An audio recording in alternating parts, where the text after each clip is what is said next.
Assalamualaikum warahmatullahi wabarakatuh. Kami dari kelompok yang beranggotakan M. Lutfi Hadi, Risma, Anwar Kirami, Sugiyarti, dan Siti Ainia akan menjelaskan mengenai anti korupsi. Jadi, sebenarnya korupsi itu apa sih? Simak penjelasan dari kami ya. Korupsi. Korupsi berasal dari bahasa Latin corruptio yang mempunyai kata kerja curampere yang artinya busuk, rusak, menggoyahkan, memutar balik, atau menyogok. Sedangkan menurut Kamus Besar Bahasa Indonesia, korupsi diartikan sebagai penyelewengan atau penyalahgunaan uang negara, perusahaan, dan sebagainya untuk keuntungan pribadi atau orang lain. Adapun dasar hukum terkait korupsi diatur dalam Undang-Undang Nomor 20 Tahun 2001 tentang perubahan atas Undang-Undang Nomor 31 Tahun 1999 tentang pemberantasan tindak pidana korupsi. Setiap negara mempunyai undang-undang yang berbeda terkait dengan tindak pidana korupsi. Menurut undang-undang, terdapat 7 tindak pidana korupsi, yaitu yang pertama adalah kerugian negara, yang kedua suap menyuap, yang ketiga penggelapan dalam jabatan, yang keempat pemerasan, yang kelima perbuatan curang, yang keenam benturan kepentingan dalam pengadaan, dan yang terakhir gratifikasi.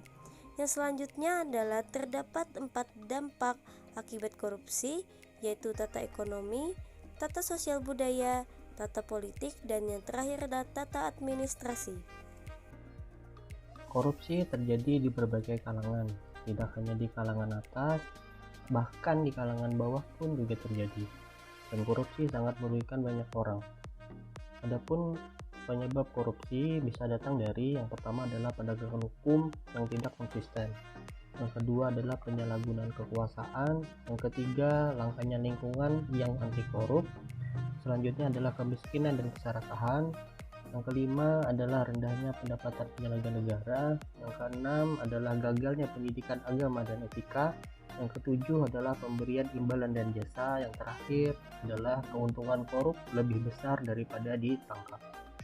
Adapun penyebab korupsi menurut Badan Pengawas Keuangan dan Pembangunan Republik Indonesia, yang pertama adalah aspek individu pelaku korupsi, yang kedua aspek organisasi, yang ketiga aspek masyarakat tempat individu dan organisasi berada, yang keempat adalah sistem yang buruk.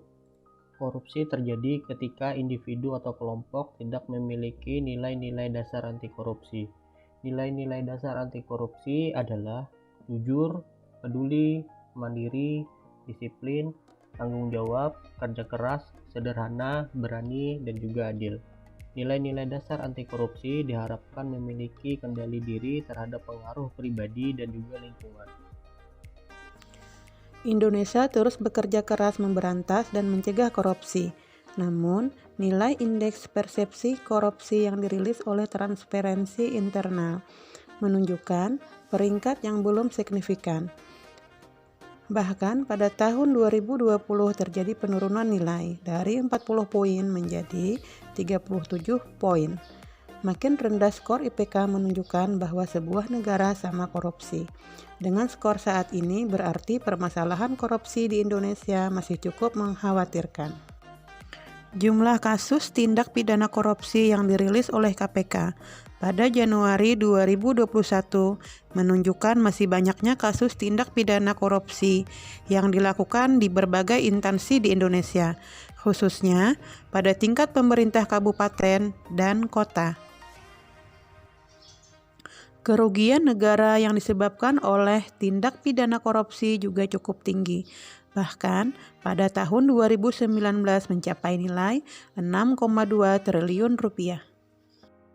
Upaya pencegahan korupsi oleh pemerintah. Yang pertama, dengan cara digitalisasi pelayanan. Yang kedua, penerbitan Peraturan Presiden Nomor 54 Tahun 2018 tentang Strategi Nasional Pencegahan Korupsi. Yang ketiga, penandatanganan perjanjian mutual legal assistance dengan Swiss untuk mengejar uang hasil korupsi yang dikirim ke luar negeri. Yang keempat, penerbitan Peraturan Presiden Nomor 43 tentang tata cara pelaksanaan peran serta masyarakat dan pemberian penghargaan dalam mencegah pemberantasan tindak pidana korupsi. Korupsi berawal dari hal-hal kecil kayak nyontek, bolos, ngibul, ngaret, dan iri sama orang lain. Jadi jangan biarkan ia tumbuh besar ya. Anti korupsi butuh aktualisasi, bersihkan diri dengan tidak korupsi. Jangan hanya diam, kita lawan korupsi. Kita ASN, kita anti korupsi.